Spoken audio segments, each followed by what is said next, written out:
Hello అండి, welcome to my channel Padmini cook book. ఇవాళ నేను చూపించబోయే రెసిపీ వచ్చి పల్లీ పొడితో చిక్కీ చూపిస్తున్నానండి. చాలా అంటే చాలా బాగుంటుంది. స్కూల్ నుంచి వచ్చిన తర్వాత పిల్లలకి చాక్లెట్లు బిస్కెట్లు ఇచ్చే బదులు ఇలా ఇంట్లోనే హెల్దీగా పల్లీ పొడితో చిక్కీ తయారు చేసి పెట్టండి. దీనిని పిల్లలకి రోజుకి ఒక ముక్క చొప్పున ఇచ్చారంటే చాలా ఇష్టంగా తింటారండి. అలాగే చాలా హెల్దీ కూడా. దీనికోసం అయితే ముందుగా స్టవ్ వెలిగించి ప్యాన్ పెట్టుకుని అందులోకి 1 కప్పు దాకా పల్లీలు వేసుకోవాలండి. ఇక్కడ అన్నీ కూడా కప్పు మెజర్మెంట్తో కానీ లేదంటే గ్లాస్ మెజర్మెంట్తో అయినా కూడా తీసుకోండి. ఇక్కడ నేనైతే చిన్న కప్పుతో 1 కప్పు దాకా పల్లీలు తీసుకున్నాను. వీటిని డ్రైగా ఇలా రోస్ట్ చేసుకోవాలి. మంటని లో ఫ్లేమ్లో పెట్టుకుని పల్లీలు చక్కగా వేగే వరకు వేయించుకోవాలండి. లో ఫ్లేమ్లో పెట్టుకుని వేయించుకుంటే మనకి తొందరగా అలాగే లోపల వరకు కూడా పల్లీలు చక్కగా వేగుతాయండి. ఇలా లో ఫ్లేమ్లో పెట్టుకుని వేయించుకోవటం వల్ల మనకి పొట్టు కూడా చాలా ఈజీగా వచ్చేస్తుందండి. ఇప్పుడు ఇలా వేగిపోయాయి కదా, వీటిని స్టవ్ ఆఫ్ చేసుకుని చల్లారి పెట్టుకోవాలి. ఇవి బాగా చల్లారిన తర్వాత చేత్తో ఇలా ప్రెస్ చేసుకుంటూ వీటి పైన పొట్టు మొత్తాన్ని కూడా తీసేసుకోవాలి. అక్కడక్కడ కొద్దిగా ఉన్నా సరే పర్వాలేదండి.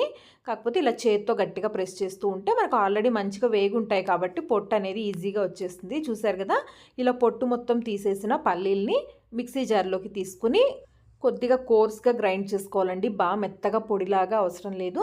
కొద్దిగా మనకు అక్కడక్కడ చిన్నగా పల్లి ముక్కలు తగిలినా సరే బాగుంటుంది. కోర్స్గా గ్రైండ్ చేసుకుని పక్కన పెట్టుకోవాలి. ఇప్పుడు పాకం తయారు చేసుకోవడం కోసం స్టవ్ వెలిగించుకుని ప్యాన్ పెట్టుకోవాలి. అందులోకి 1 టీ స్పూన్ దాకా నెయ్యిని వేసుకోవాలండి. ఇలా నెయ్యి వేసుకోవడం వల్ల మనం చేసుకునే చిక్కీలు అనేవి కొద్దిగా షైనీగా బాగుంటాయి. తర్వాత ఏ కప్పుతో మనం పల్లీలు తీసుకుంటామో అదే కప్పుతో 1 కప్పు దాకా బెల్లం తీసుకోవాలండి. మీరు కావాలంటే 1/2 కప్పు కూడా తీసుకోవచ్చు. కొద్దిగా స్వీట్ ఎక్కువగా ఇష్టపడే వాళ్ళైతే 1 కప్పు తీసుకుంటే సరిపోతుందండి. ఇంకా ఇందులో నీళ్ళు ఏమీ వేయాల్సిన పని లేదు.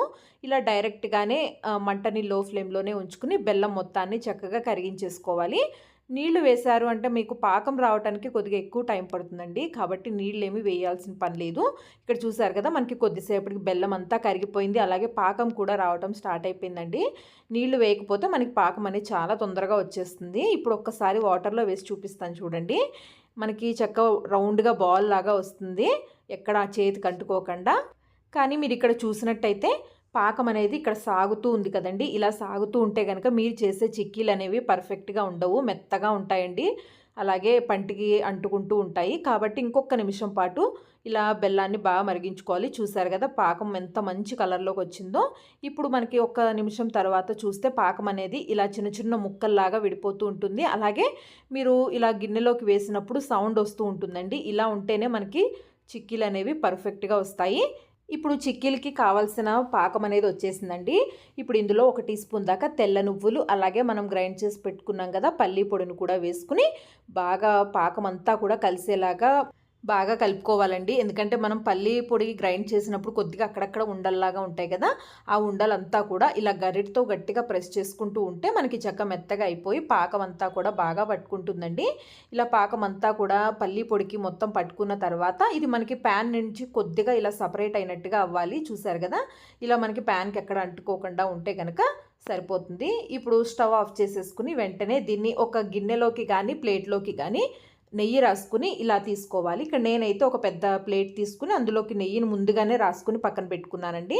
ఇలా స్టవ్ ఆఫ్ చేసుకోగానే వెంటనే ఈ ప్లేట్లోకి తీసేసుకోవాలి. ఎందుకంటే తొందరగా గట్టిపడిపోతుందండి. కాబట్టి వెంటనే తీసుకోవాలి. ఈ ప్రాసెస్ స్టార్ట్ చేయడానికి ముందేనే మీరు ప్లేట్కి ఇలా నెయ్యి రాసుకుని పెట్టుకోండి. ఇప్పుడు ప్లేట్లోకి తీసుకున్న తర్వాత గరిటెతో ఇలా పల్చగా స్ప్రెడ్ చేసుకోవాలి. మీకు చిక్కీలు ఎంత మందంగా కావాలో చూసుకుని దాన్ని బట్టి స్ప్రెడ్ చేసుకోండి. ఇక్కడ నేనైతే కొద్దిగా పల్చగానే తీసుకుంటున్నానండి. ఇప్పుడు ఈ మొత్తాన్ని ఇలా స్క్వేర్ షేప్ వచ్చేలాగా గరిటెతో ఇలాగే అడ్జస్ట్ చేసుకోవాలి. ఇక్కడ నేను చూపించినట్టుగా ఇలా స్పాచులాతో అయితే కనుక ఎక్కడ అంటుకోకుండా చాలా ఈజీగా వచ్చేస్తుందండి. చూసారు కదా, ఇలా మొత్తం స్ప్రెడ్ చేసుకున్న తర్వాత దీనిని కొద్దిగా చల్లారనివ్వాలి. మనకి ఇది కొద్దిగా ఒక 5 నిమిషాలు చల్లారిన తర్వాత ఇలా ఘాట్లు పెట్టుకోవాలండి. లేదు అలా వదిలేసాము అంటే కనుక తర్వాత మనం కట్ చేసుకోవడానికి ఇబ్బంది అవుతుంది. కాబట్టి ఒక 5 నిమిషాలు కొద్దిగా వేడి చల్లారిన తర్వాత ఇలా పైన బాగా లోపలికి అవసరం లేదండి, కొద్దిగా ఇలా పైన ఘాట్లు పెట్టుకుంటే మనకి చల్లారిన తర్వాత చిక్కీలు అనేవి కట్ చేసుకోవడానికి ఈజీగా వచ్చేస్తాయి. మీకు ఏ షేప్లో కావాలి, ఎంత మందంగా కావాలో చూసుకుని దాన్ని బట్టి కట్ చేసుకోండి. ఇక్కడ నేనైతే చిక్కీలు పిల్లల కోసం కాబట్టి కొద్దిగా పల్చగానే చేసుకున్నాను. బాగా చల్లారిన తర్వాత చూసారు కదా, వీటిని ఇలా అడుగు నుంచి డీమోల్డ్ చేస్తే చాలా ఈజీగా వచ్చేస్తాయండి. మీకు ఇలా రావట్లేదు, బాగా అతుక్కుపోయాయి అంటే కనుక ఒక్కసారి స్టవ్ వెలిగించి ప్లేట్‌ని కొద్దిగా వేడిగా సెగ చూపిస్తే సరిపోతుందండి. చాలా ఈజీగా డీమోల్డ్ అయిపోతుంది. చూసారు కదా ఎంత బాగా వచ్చిందో మంచి కలర్‌తో. మనం తీసుకునే బెల్లం అనేది కొద్దిగా ముదురు రంగులో ఉన్న బెల్లం అయితే గనక మనకి చిక్కీలు గానీ ఏవి చేసుకున్నా సరే స్వీట్ ఐటెమ్స్ మంచి కలర్‌తో వస్తాయండి. ఇప్పుడు వీటిని బాగా చల్లారిన తర్వాత ఒక డబ్బాలో వేసి స్టోర్ చేసుకొని పెట్టుకోండి. మీ పిల్లలకి రోజుకొక ముక్క చొప్పున ఇవ్వండండి. చాలా టేస్టీగా ఉంటాయి. అలాగే వాళ్ళకి నచ్చుతాయి కూడా. చాలా సింపుల్‌గానే చేసుకోవచ్చండి. తప్పకుండా మీరు కూడా ట్రై చేయండి. Thank you.